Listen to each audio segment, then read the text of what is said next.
De toute façon, on est séparés depuis 2 ans, j'ai 42 ans, donc j'ai pas le choix. Je dois me remettre de ma rupture maintenant. Tu vois, la phrase que je viens de te citer, c'est la phrase qui m'a été sortie par un des clients que j'ai eu en coaching. Et forcément, je peux pas comprendre totalement ce qu'il vit parce que j'ai pas 40 ans, tu vois.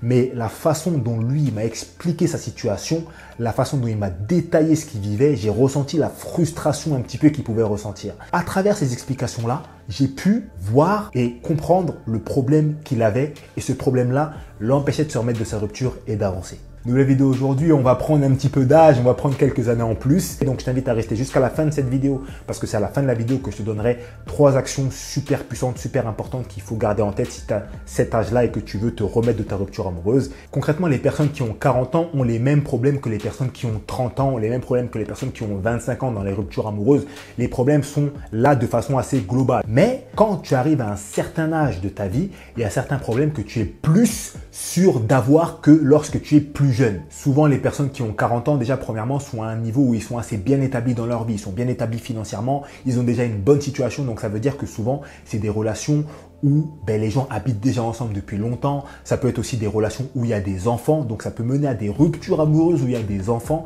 Et ça, forcément, c'est un peu plus compliqué à gérer que lorsque tu es dans une relation où, par exemple, tu as 25 ans, tu n'as pas d'enfant, tu n'as pas forcément d'attache au niveau de l'habitation parce que tu n'habites pas avec cette personne-là. Voilà, les gens qui sont vers cette tranche d'âge-là sont souvent dans des relations qui sont beaucoup plus établies. Le deuxième problème, c'est que si les personnes qui ont 40 ans sont généralement dans des relations qui sont bien établies, l'entourage de ces personnes-là qui ont 40 ans sont généralement eux aussi dans des relations qui sont bien établies. Ça veut dire quoi? Ça veut dire que si on prend un homme par exemple qui se dit « Ok, moi j'ai 40 ans, je veux me remettre de ma rupture amoureuse, je voudrais réapprendre à rencontrer des personnes, ressortir, aller voir des gens, faire des rencontres, etc. etc. » Mais avec qui il va le faire en fait? Parce que son entourage est peut-être dans une relation bien établie. Parce que généralement, on a des amis, on a un entourage qui est en lien avec l'âge qu'on a en question. Donc, si toi, tu es un homme et tous tes amis ils sont casés, ils ont leur famille, etc., etc., comment est-ce que tu vas sortir? Ça va être compliqué. Donc déjà, ça peut provoquer une certaine frustration. Parce que tu te dis, ouais, les autres familles, eux, ils sont bien, il y a les enfants, ils sont bien, ils sont à l'aise, ils sont posés, moi, je suis en retard, etc., etc. Alors, je dis pour les hommes, mais c'est exactement la même chose pour les femmes. Et l'autre truc, c'est que ça peut être compliqué parce que tu n'as pas la possibilité de sortir et d'aller faire des rencontres avec tes amis comme si tu avais 15, 20 ans de moins et que vous n'avez aucune responsabilité, à part si tu as un entourage de personnes célibataires. Le troisième problème que je voulais partager avec toi et qui est pour moi le plus gros, c'est que la particularité que j'ai pu remarquer chez les personnes qui ont plus de 40 ans et qui veulent se remettre de leur rupture amoureuse, c'est qu'il y a une certaine forme d'urgence. C'est que souvent, ces personnes-là se disent « il faut que je me remette de ma rupture vite » parce que je suis déjà à un certain âge et si je ne me remets pas vite, j'aurai plus de possibilités par la suite. Et c'est quelque chose que je peux totalement comprendre en fait. Le gros problème, c'est que quand on crée de l'urgence, on se crée une pression.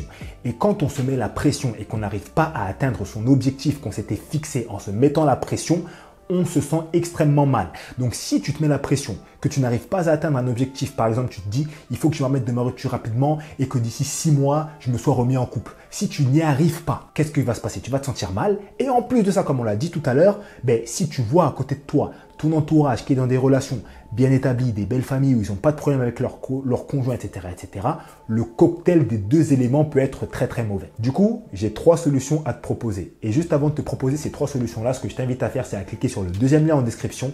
C'est mon agenda de coaching. Si tu souhaites qu'on travaille ensemble directement main dans la main pour pouvoir améliorer tes relations, recommencer à faire des rencontres, reconquérir ton ex, faire tout ce qui est en lien avec les relations, autant ta relation avec les autres que les relations avec toi-même, parce que la relation avec toi-même, c'est une relation qui est très importante, la plus importante même, ça se passe dans le deuxième lien en description. Du coup, pour les 3 solutions que j'ai à te proposer, la première, c'est d'éviter à tout prix de te mettre la pression en te mettant des délais, en te mettant des dates butoirs, des deadlines, des conditions incroyables que certaines personnes se mettent, parce que plus tu te mets la pression, plus ça va être dur d'atteindre ton objectif. La deuxième solution que j'ai à te proposer, c'est d'être actif.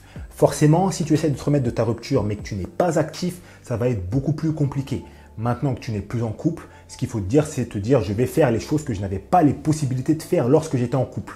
Parce que plus tu vas te mettre la pression en restant chez toi inactif, moins tu t'en remettras, moins tu te laisseras la possibilité de t'en remettre, tout simplement. Donc, faire des activités, aller à la salle de sport, je sais pas, pratiquer une passion, faire plein de choses, mais faire des activités, des nouvelles choses, pratiquer des choses que tu ne pouvais pas faire avant.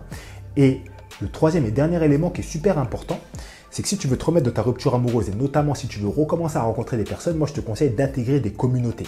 Pourquoi? Parce que comme on l'a vu, peut-être que ton entourage est dans des relations bien établies, tu n'as peut-être pas la possibilité de sortir avec ces personnes-là.